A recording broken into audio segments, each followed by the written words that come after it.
A very good afternoon to the dignitaries on the dais and to all esteemed members of the audience, members of the diplomatic corps, respected academics, media representatives and students. We have gathered here for the 52nd Sapru House lecture. Before we begin, I kindly request that you switch off your mobile phones or set them to silent mode. Thank you. I am Dr. Athar Zafar, a senior research fellow and head of the SCO Study Center at the Indian Council of World Affairs. Today's lecture will be delivered by His Excellency Mr. Ararat Mիրզոյանի, Minister of Foreign Affairs of the Republic of Armenia, on the topic of Armenia and India in a changing world, strengthening ties, securing futures. Today's Sapru House lecture will be chaired by Ambassador Shri Prashant Pise, Acting Director General, Indian Council of World Affairs. Ambassador Pise will begin with the opening remarks, after which we will proceed with the 52nd Sapru House lecture delivered by our esteemed guest. We will have a brief Q&A session following the lecture, which will be moderated by the chair. Let me now invite the Acting Director General, Ambassador Shri Prashant Pise, to deliver his welcome remarks and conduct the proceedings. Thank you.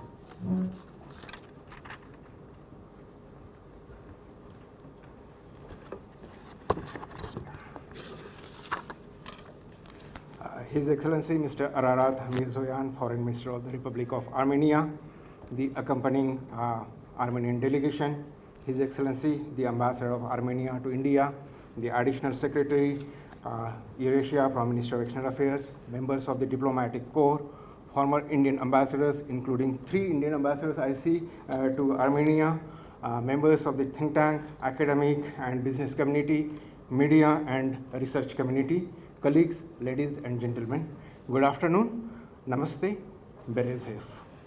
It is indeed my privilege and honor to welcome His Excellency Mr. Ararат Mիրզոյանի, Foreign Minister of the Republic of Armenia, to the Indian Council of World Affairs, shortly ICWA, for the 52nd edition of the Sapru House Lecture Series. The ICWA is the oldest think tank in India, formed much before independence of India by a group of eminent intellectuals.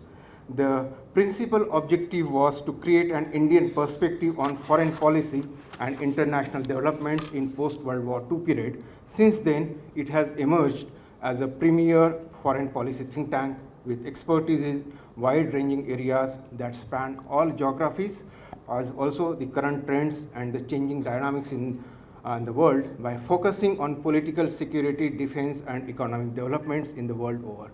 In 2001, the Parliament of India designated ICWA as an institution of national importance precisely with these impulses.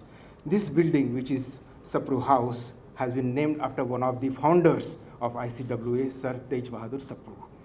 A special series of lectures entitled the Sapru House Lecture was initiated in 2012 and has been in place since then.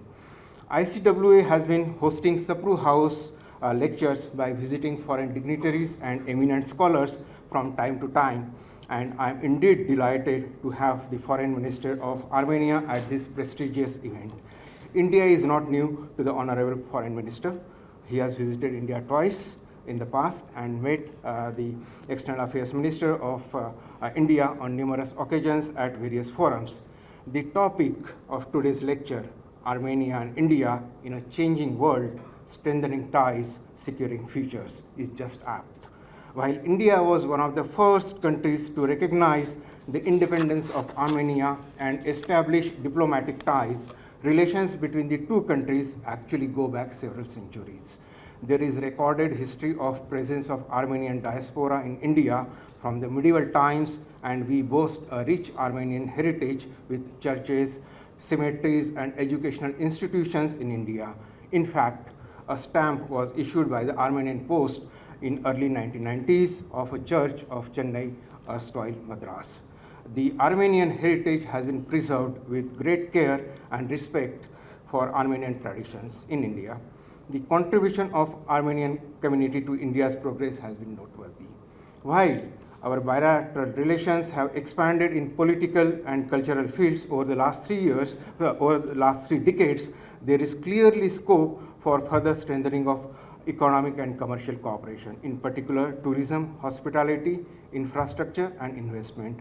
Armenia is a member of the Eurasian Economic Union, and we are currently negotiating a trade agreement with EU, and I am sure that we will boost our trade relations. The lack of direct connectivity, either air or land, between our two countries is a hindrance for enhanced people-to-people contacts and economic commercial exchanges. Hopefully, direct flights between our two countries will commence operations very soon, and that will no longer be a lacuna. Both India and Armenia are members of the International North-South Transport Corridor, which has the potential to breach the connectivity barrier. One important bridge between India and Armenia today is the presence of a large number of Indian students who are pursuing medical education in Armenia. We greatly appreciate the efforts of government of Armenia and the people of Armenia for the welfare of the Indian community, in particular the students. We deeply admire the attachment of the Armenians for India and its culture. Yoga is increasingly gaining popularity in Armenia. Armenia has given a place to the father of our nation, Mahatma Gandhi, in a very prominent location in the form of a statue which reminds us of our common traditions of respect for tolerance and ideals of Mahatma Gandhi, that is truth and non-violence. Development cooperation, especially capacity building, needs a special mention. The number of Armenian officials and others from civil society who have undergone training programs in diverse fields in India witnessed a significant boost in recent times. Our cooperation in the UN and multilateral forums reflect the strength of our relationship. Armenia's support for our bid for permanent membership of UN Security Council is a case in point. For India, Armenia is a close and reliable partner, especially in the South Caucasus. We share common cultural bonds, mutual respect, and trust. I am confident that the current momentum in our ties will continue to strengthen further with the bilateral visit of Honorable Foreign Minister. With these words, I once again welcome Your Excellency, the Foreign Minister at ICWA today, and invite you to deliver the 52nd Sapru House. Thank you.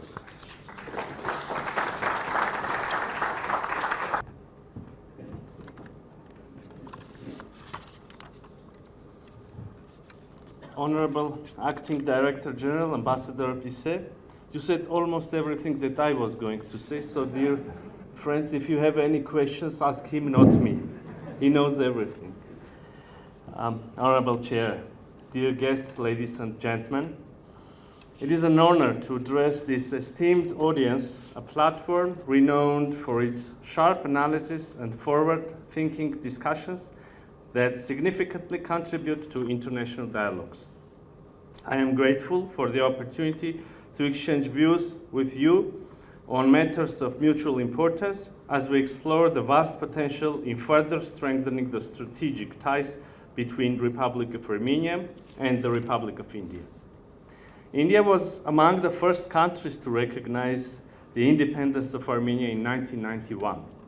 Only 4 years later, we signed the Treaty on Friendship and Cooperation between our countries, and this year we already mark the 30th anniversary of this important document. This is both symbolic and important momentum to take stock of what has been achieved and work jointly towards more ambitious projects. Of course, the relationship between our nations extends far beyond these 34 years. Although separated by geographical distance, Armenia has always regarded India as a close partner, a nation with which we share deep civilizational bonds and a long history of amicable relations. Historically, our peoples have been intervened long before modern nation states emerged. In the early modern period, Armenian merchants in India pioneered cross-border trade and cultural exchanges. Remarkably, constitutional ideas sit at the foundation of our centuries-old friendship. In 17 1873, Armenian intellectuals in India drafted Vorogait Parats, our first constitution, while in 1794, an Armenian priest in Madras published Azdarar, the first Armenian periodical in the world. These initiatives become a unique conduit for the exchange of Enlightenment ideas between our peoples. The preservation of cultural heritage and diversity remains central to both our nations. Institutions such as the Armenian College and Philanthropic Academy in Kolkata and historic churches and other historical sites across India stand as living testaments to the Armenian communities on Indian soil. Their preservation under the protective auspices of the Government of India not only underscores our mutual respect, but also exemplifies our shared commitment to safeguarding cultural identity for future generations. I would also like to highlight the unique reproductions of the Ajanta murals by the renowned Armenian artist Sarkis Khachadurian, who made an invaluable contribution to rediscovering ancient Indian art for the contemporary world.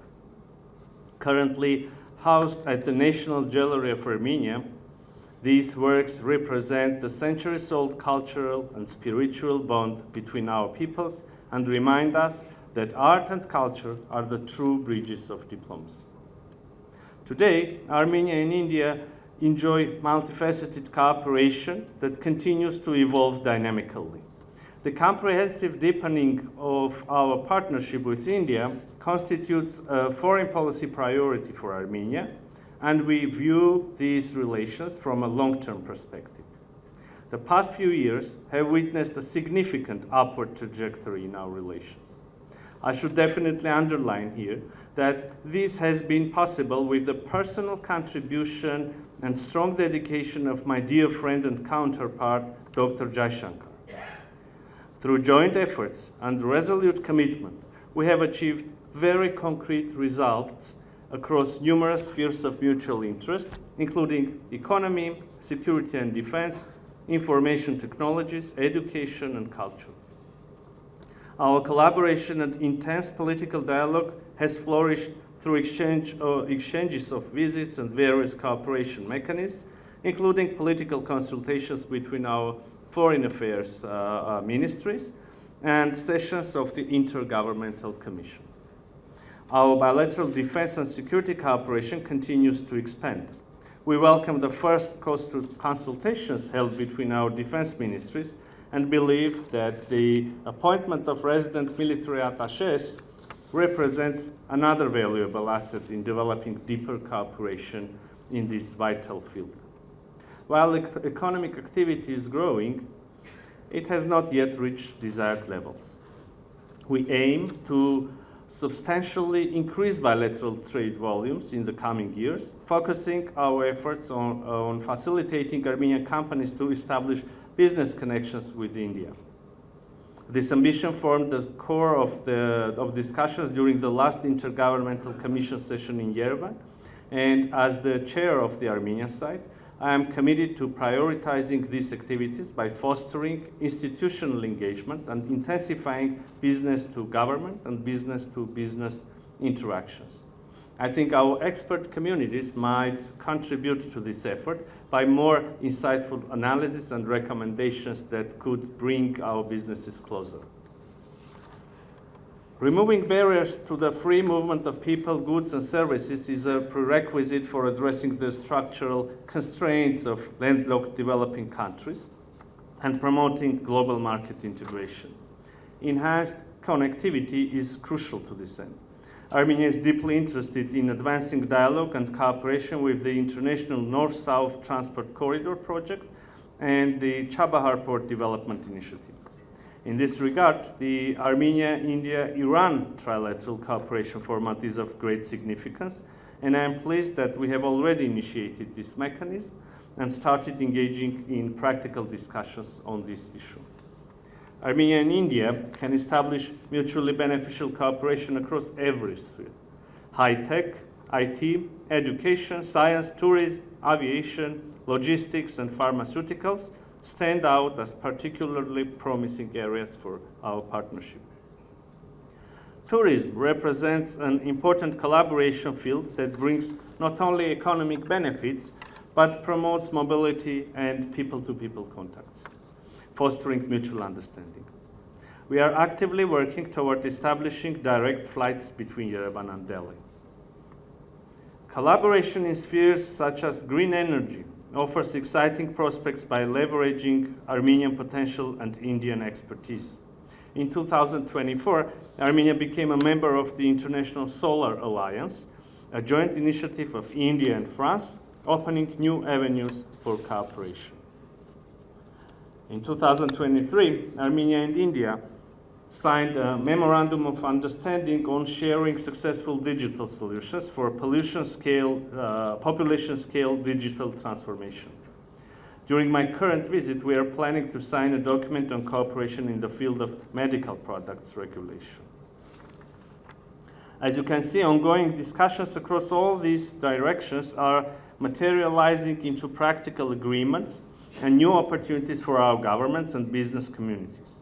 You will see additional documents signed after today's meeting with Minister Jaishankar. Armenia actively cooperates with India in international fora as our countries share similar approaches to many issues of regional and global significance. We both firmly commit to international law and the principles of the United Nations Charter, while sharing the view that UN reform is necessary through expansion, improved working methods, and strengthened prevention and early response mechanisms, enhance its efficiency, representativeness, and legitimacy in addressing evolving global challenges. The humanitarian dimension of our partnership, encompassing educational and cultural aspects, deserve special emphasis. Approximately 3,000 Indian students study in Armenia, primarily in medical specializations, and we are exploring opportunities to enhance and expand student exchange programs. We have successfully fostered academic collaboration with prominent think tanks, including Observer Research Foundation, Vivekananda International Foundation, and Usanas Foundation. Platforms like Raisina Dialogue, where Armenia frequently and broadly participates, offer invaluable opportunities to strengthen interactions with Indian partners. Similarly, the ORF and Indian officials and expert community actively engaged in our initiative, the Yerevan Dialogue, launched last year. I cordially invite you to join and follow this year's edition, scheduled on May 26-27. Ladies and gentlemen, today we find ourselves in an increasingly complex world. The global community faces interconnected challenges, with events in one region immediately echoing in others. Confrontations, security threats, grave violations of human rights and humanitarian crises, global uncertainties, climate change, disrupted global supply chains, and weakening food security create new complexities in international relations. Unfortunately, Armenia has been facing such challenges directly. Despite all difficulties, the security threats, Armenia is consistently working towards the establishment of durable peace in the South Caucasus. We firmly believe peace has no alternative, and only agreements reached through dialogue can bring lasting stability and regional progress. Perhaps this vision could not have been defined better than through Mahatma Gandhi's famous message. I'm quoting, "There is no way to peace. Peace is the way." End of the quote. With this understanding, Armenia has been engaged in good faith in the peace process with Azerbaijan, and today, more than ever, we are close to the signing of the peace treaty, a document establishing interstate relations between the two countries, founded on respect for sovereignty, territorial integrity, inviolability of borders, and refraining from use of force or threat of force. Importantly, last year, bilateral negotiations already led to signing of the regulation for border delimitation between Armenia and Azerbaijan, recognizing the 1991 Alma-Ata Declaration as the delimitation basis. The Alma-Ata Declaration reconfirmed that after the breakup of the Soviet Union, the administrative boundaries of the Armenian Soviet Republic, Socialist Republic and the Azerbaijani Soviet Socialist Republic had become international borders between the two independent republics. We have already successfully delimited over 12 kilometers of border and are bilaterally working towards efficient continuation of the process, which is significantly contributed to regional stability. Within the context of normalization, we have presented concrete, mutually beneficial proposals to Azerbaijan on the unblocking of regional transport infrastructure, as a result of which both Azerbaijan and Armenia can transport goods through each other's railway infrastructure. Additionally, for the sake of regional stability and predictability, we have put forward a proposal on mutual arms control and verification mechanism. Unfortunately, we cannot state that our constructive approach is fully reciprocated by Azerbaijan. Moreover, we continue hearing high-level public statements and narratives pertaining territorial claims against the Sovereign Republic of Armenia, including through the so-called Western Azerbaijan narrative. At the same time, there are still humanitarian issues, namely the pending release of the detainees. As we speak, the staged trials against 23 Armenian individuals who are detained are taking place in Azerbaijan with disregard of human rights standards for due process. Achieving complete settlement and durable peace requires preparing societies for reconciliation. Unresolved humanitarian issues can only hinder that process. Armenia has also engaged in the process of normalization of relations with Turkey. We believe full normalization, particularly at this point establishing diplomatic relations and opening borders, would contribute significantly to regional peace and stability. We continue this dialogue and have taken practical steps. Armenia has successfully completed the construction and technical preparation of the Markara crossing checkpoint on the border with Turkey.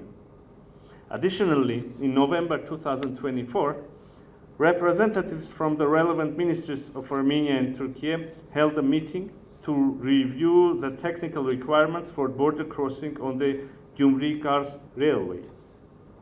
Also, we agreed to jointly restore the Ani Bridge, a historic landmark situated on our shared border. This complements the already implemented decisions establishing direct air flights and removing barriers to air cargo transportation. We have also agreed to open the border for the holders of diplomatic passports and third country nationals, although implementation of the latter is pending. Once implemented, these agreements will benefit not only Armenia and Turkey, but the broader region, with unblocked transport routes serving as crucial factors for regional peace and stability.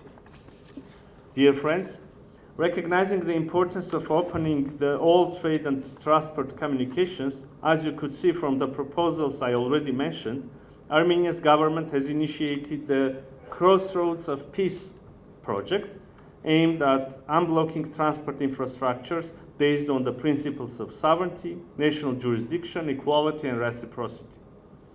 The project's essence involves developing communication between all South Caucasian countries through renovated and new roads, railways, pipelines, cables, and electricity lines. In negotiations on unblocking regional transport infrastructure, Armenia envisions comprehensiveness, inclusiveness, non-discriminatory use of regional routes, and prosperous future for all interested parties. Regarding our other neighbors, I must highlight our friendly and close relations with Georgia and Iran.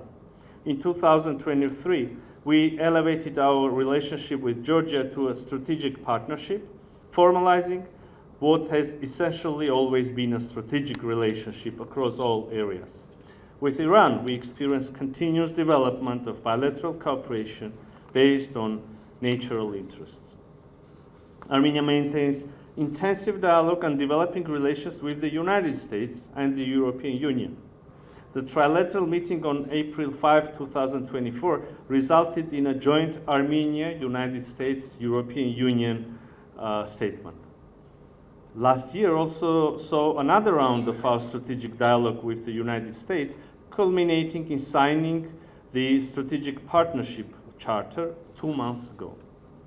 Armenia remains strongly committed to enhancing our bilateral agenda with the European Union and deepening multifaceted cooperation. We are currently negotiating the new partnership agenda, reflecting the momentum in the Armenia-EU relations. Once completed, these ambitious partnership priorities will mark another milestone, bringing Armenia closer to the EU and the broader European community, aligned with the European aspirations of Armenia's citizens. The European Union civilian mission in Armenia, deployed along our border with Azerbaijan, has significantly contributed to stability in border regions over the past 2 years, dealing with escalation risks. Our engagement with the Eurasian Economic Union has been an important factor for the growth of trade with Russia. We are taking steps to deepen cooperation with partner countries in Central Asia, China, and beyond. In conclusion, the partnership between Armenia and India holds immense promise and potential across all dimensions. As we navigate the complex geopolitical landscape of the 21st century, our countries stand united not only by common values and historical connections, but by a shared vision for a future where cooperation, dialogue, mutual trust, and respect prevail. And I thank you.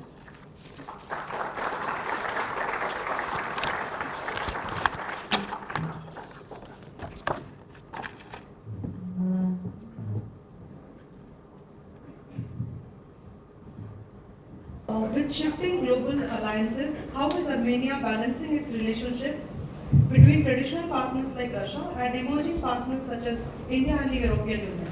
Thank you.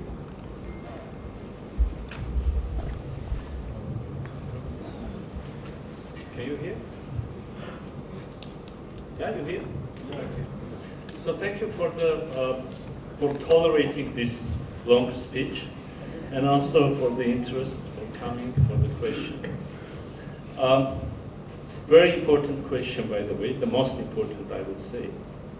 Well, the experience of Armenia, the experience of last 4 or 5 years show that we cannot rely and restrict ourselves to traditional partnerships, and that times change rapidly with and we see it nowadays as well, by the way, with quite unpredictable results and solutions. So we decided that and came to the conclusion that we should, I'm not sure whether the word is appropriate, but nevertheless it transpasses the sense of our intention. So we decided to diversify our foreign policy, our partnerships, our economic ties, everything. So we should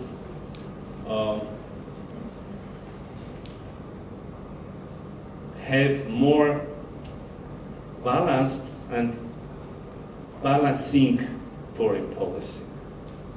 And by the way, to be frank, this is from where our new partnership with India emerged. This is from where our close partnership with the European Union started. You mentioned it as well.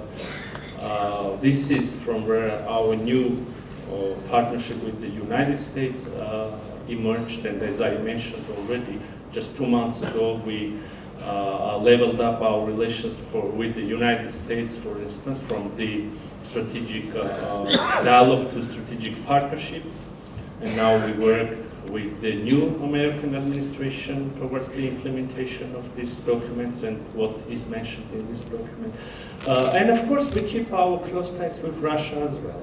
We, as I mentioned, are in the same economic integration area with Russia, with some Central Asian countries, the Eurasian Economic Cooperation.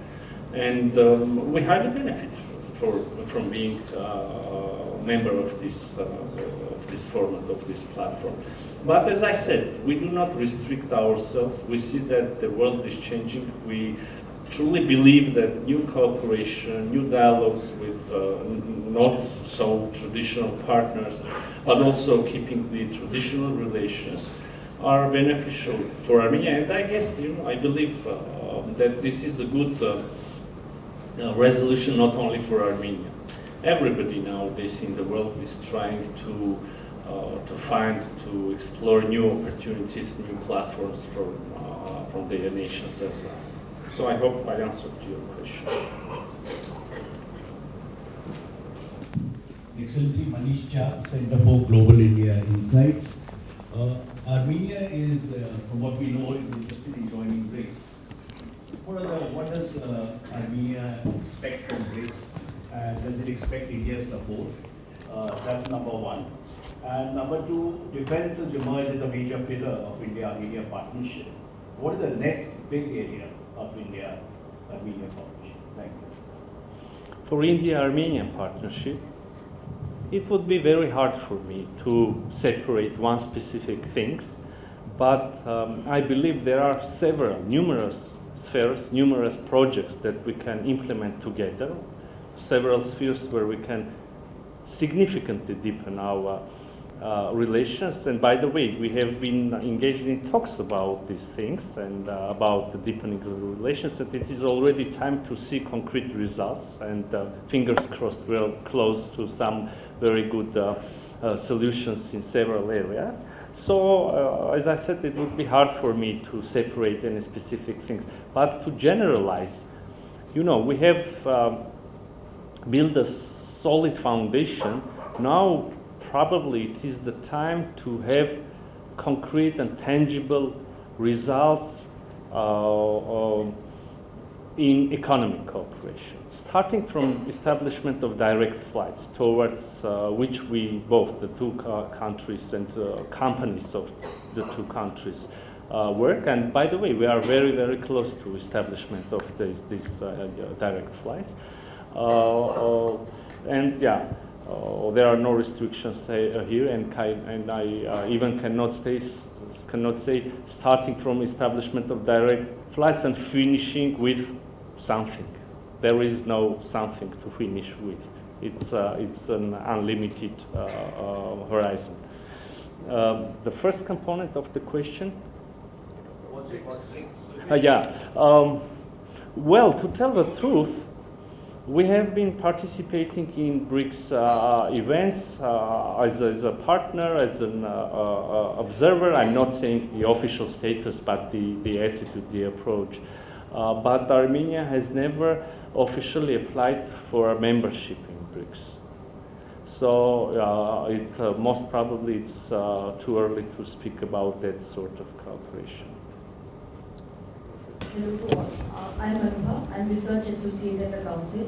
My question to His Excellency is, how does Armenia see the role of regional economic and infrastructure projects, for example, new transport corridors, in fostering long-term peace and stability in the Caucasus area? Thank you. Again, thank you very much for your interest. As you probably have seen, a significant part of my introduction was devoted to this specific topic. And I also mentioned the countries with whom we want to unblock or develop, if already there are no blocks there, develop joint infrastructure and infrastructure projects with. Well, first of all, Armenia has 4 neighbors on the ground. We have borders with 4 countries. Azerbaijan on our east, Turkey on our west, Georgia on our north, and Iran on the south, and of course Russia in very close vicinity, northern to Georgia. So 2 out of 4 borders are currently closed. The borders with Azerbaijan, because of the very well-known conflict, and the border with Turkey, again, as I understand, because of the same conflict with Azerbaijan. Now we negotiate first of all with these 2 countries to open the borders, unblock the transport communication infrastructure. And as I said, we have made a very good and mutually beneficial, I'm confident, proposal to Azerbaijan.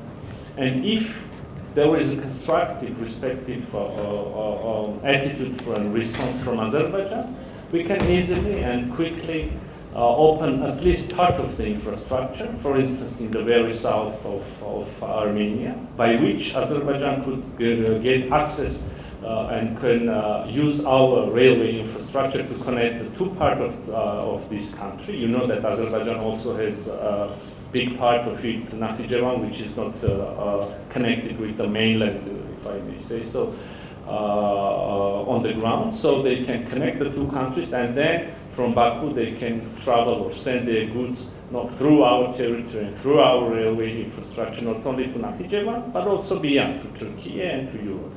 And equally and reciprocally, we get access and we can use their railway infrastructure, and you can imagine we can connect our railway through their railway infrastructure. We can send or receive goods from Russia, from Central Asia. So, you know, the whole world is now in a search for new transport logistical roads. So this could be equally said about Armenia, about Azerbaijan, the whole South Caucasus. But, you know, there is a saying, the devil is in details. So initially, Azerbaijan wanted to get access to our railway and connect the 2 parts of their countries, again, as I said, through the very south of Armenia, but there is a nuance here. They wanted a 3rd country troops to be brought to our country and to be deployed along this railway. And they explained this by the necessity of additional security for their goods and passengers. So this is, and I can say this freely, openly, this is a thing that I have repeated numerous times publicly during the negotiations. This is completely unacceptable for Armenia. This cannot be done. But instead, we can guarantee, first of all, we of course guarantee the passage of all goods and passengers on our territory, but also we can think about some additional mechanisms, such as implementation of additional using additional insurers tools for the goods, for instance. And this should certainly, and as I understand, I mean, this is naturally should give some confidence to Azerbaijani companies or the state, government agencies to send their goods to Armenia. Also, the whole world, everybody in the world now are trying to simplify some border crossing mechanism procedures. I don't know, the use of electronic scanners is becoming more and more popular, or distance declaring the goods that are in a distance manner, electronically, for instance, declaring the goods that are going to be passed through this or that country. So we can think about this sort of mechanism as well. So to summarize, we can simplify the procedures. Also, we can guarantee the safety, security, and also we can think about some additional insurance tools. This, I believe, should significantly ease the process, and we are waiting for a positive response from Azerbaijan if they are interested. If I were interested, if I were expecting for a constructive proposal, I would consider this proposal to be the best possible one, without, of course, involving any third country, without involving any militaries in this area, because if we are going to build peace with Azerbaijan, and we are absolutely frank and honest here, and we are absolutely dedicated to this peace agenda, then this could become one of the main pillars of the future peace. By the way, if you noticed, we called this project, which is of course, I focused in answering your question, I focused on Azerbaijan, but also this can be said about, this is much larger thing, unblocking the communications. This is not only about opening the border between Armenia and Azerbaijan, as you understand. And if you noticed, we have called our project and our initiative of unblocking the regional and increasing regional connectivity, Crossroads of Peace, because we believe that if implemented, this initiative could be beneficial not only for our economies, but in general, this could be one of the major factors of peace in the region. So equally, we negotiate with Turkey as well. Yes, please. If we have copies, we can disseminate through. Yeah. Okay, great. So we have a brochure here. Basically, whatever I'm talking about, you can find in these 2 pages. Equally, this can be said about our border with Turkey as well. I'm not quite sure whether you see what I'm showing from that distance, but nevertheless. So, as I said, we have agreed over a couple of things with Turkey. Some things do take place on the ground, do happen on the ground. Some things are still on the status, so some things are still on the paper.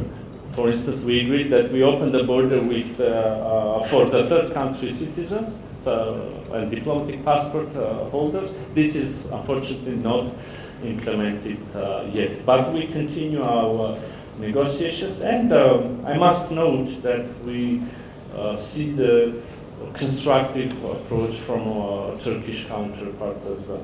So again, if you have in your mind some other connectivity projects which can be interlinked with the Crossroads of Peace, with unblocking the transport infrastructure in South Caucasus, we are interested. If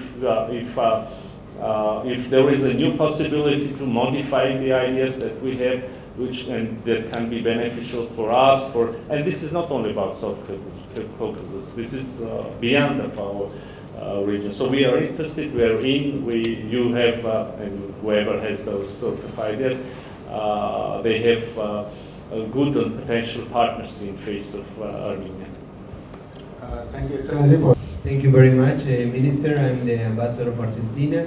Just to say our good wishes from the Argentine Armenian community is very important. I had the opportunity to be there in the country twice, and I think it's good for you, Foreign Minister, your ambassador, our colleague, to know we are very appreciative when we have the opportunity to take some people there, and with the support of the Armenian government, we had also the opportunity to deal with the president at that 2023, and to take also some journalists from my country. And I think it's a good initiative for you and for other countries. So thank you once again. And now I will give to my colleague from the other Armenia in the world. Thank you very much. I'm Victor Echeverri, Ambassador of Colombia. And yes, my colleague from Argentina, he's right. My little town in Colombia, the name of my hometown is Armenia. So I feel automatically connected to Armenia. You are Armenian. That's right, certainly, sir. So thank you very much for your insights. This has been very interesting, and thank you very much to the Indian Council of World Affairs and Ambassador Bagan for the invitation. Who's over there? Oh, I see you. Thank you very much. I just wanted to ask a question. Nowadays, with this vulnerable, uncertain, complex, complicated world, it seems that the recipe for the small countries, emerging economies, is to diversify, as you mentioned, diversify our relations. It means also that before we had trustable partners, and now we don't have any trustable partner. So, what is the recipe to gain again trust in the partners for the next future? Because nowadays it seems that there's a lot of work to do in that subject. Thank you very much, Your Excellency. Well, thank you very much. Dear Ambassador of Argentina, I was there in your wonderful country last year, I remember. Unfortunately, I haven't had the chance to be in your wonderful country, Ambassador, and definitely in your wonderful hometown, of course. But I hope I will have the opportunity in the future. Meanwhile, you can visit Armenia whenever you want, of course. There is no recipe, and this is the problem. Mankind, and this is my belief, and of course I might be mistaken easily, but there hasn't been any recipe ever. I mean, never. And unfortunately, only through long way, only through often sufferings, wars, and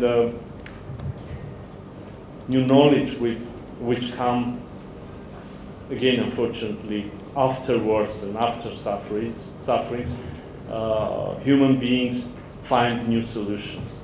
I believe that we will find new solutions, and the world will come. Will go back to the normal way of life, if, of course, you agree that today we don't live in normal times.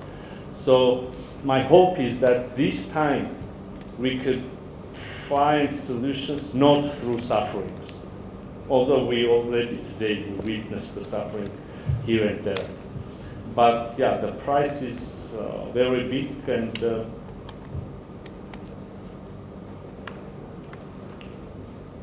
I hope we are mature now enough than, I don't know, 50 years ago, 100 years ago, several hundred years ago. The light will show.